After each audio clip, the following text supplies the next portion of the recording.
Kaleb hat von unserem Maul gestohlen. Dennis, schnapp dir den Dieb! Oh, der kann etwas erleben. Hey, bleib stehen, du Dieb! Oh nein! Hey, dich verwünsche! Auf die Seite! Du Dieb, musst nicht meinen! Schaffe es echt bis zu dieser Hütte. Achtung, pass doch auf! Sorry! Hey, Juano! Ich muss durch. Auf die Seite, sonst hält der Dieb ab. Da kann ich doch nichts dafür! Das war knapp. Au, wie das auf der Seite sticht. Wie hat er herausgefunden, dass ich nicht das ganze Mehl gebracht habe? Ich habe doch nur ganz wenig genommen. Mist, die ist abgeschlossen. Schnell hinter die Hütte. Kaleb, du kommst mir nicht davon. Ich muss mich noch jemand anderes verstecken.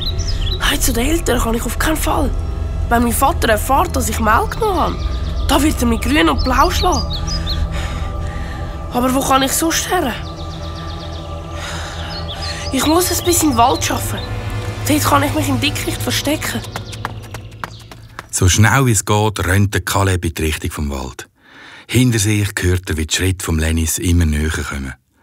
Plötzlich bleibt er wie angewurzelt stehen. Vor ihm versperrt der fremde Mann den Weg. Er ist gross und hat ein neues braunes Gewand an. Auf der Brust ist ein Wappen aufgenäht, das der Kaleb noch nie gesehen hat. Es hat einen alten, knorrigen Baum drauf, der mit grossen, farbigen Früchten behangen ist. Der Mann lacht hinter dem silbrig-weißen Bart den Kaleb freundlich an. Woher repressierst denn du? Also... Der Kaleb will keine Zeit verlieren und versucht sich am fremden Mann